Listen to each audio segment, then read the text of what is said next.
Assalamualaikum warahmatullahi wabarakatuh. Perkenalkan, nama saya Fiona Putri Hasmiwati, NIM 18042207 dari jurusan Ilmu Administrasi Negara, Fakultas Ilmu Sosial, Universitas Negeri Padang.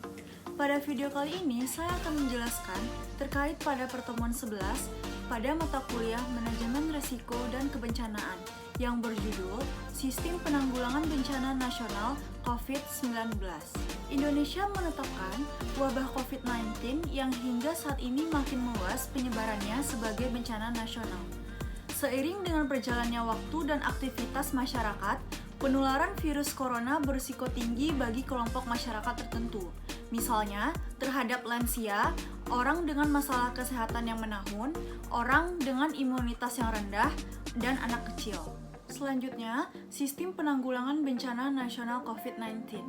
Menurut Undang-Undang Nomor 24 Tahun 2007 tentang penanggulangan bencana disebutkan ada 3 jenis bencana. Yang pertama, bencana alam, non-alam, dan sosial. Wabah coronavirus COVID-19 dikategorikan masuk dalam bencana non-alam. Bencana non-alam diakibatkan oleh rangkaian peristiwa non-alam berupa gagal teknologi, gagal modernisasi, epidemi, dan wabah penyakit. Dampak wabah COVID-19 bagi masyarakat. Pandemi virus corona juga memberikan berbagai dampak negatif.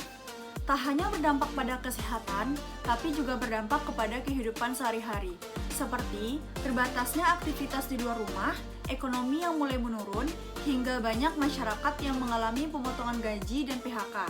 Dampak lain yang dirasakan adalah kelangkaan masker medis di pasaran.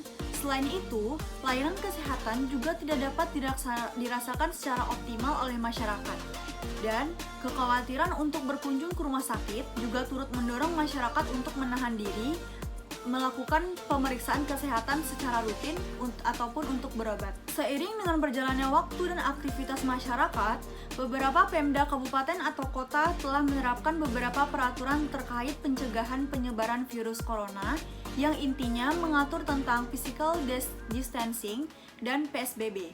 Pada saat penerapan PSBB, maka masyarakat harus tetap tinggal tempat rumah dalam waktu yang cukup panjang.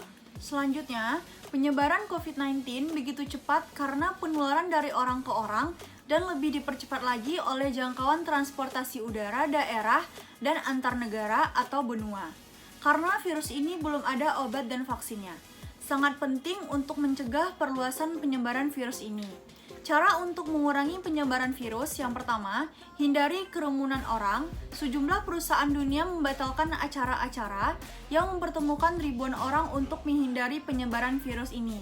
Yang kedua, tingkatkan imunitas tubuh untuk membuat daya tahan tubuh lebih kuat dengan cara kembangkan pola hidup sehat dengan cara makan teratur, bergizi, cukup protein dan karbohidrat sebagai sumber energi.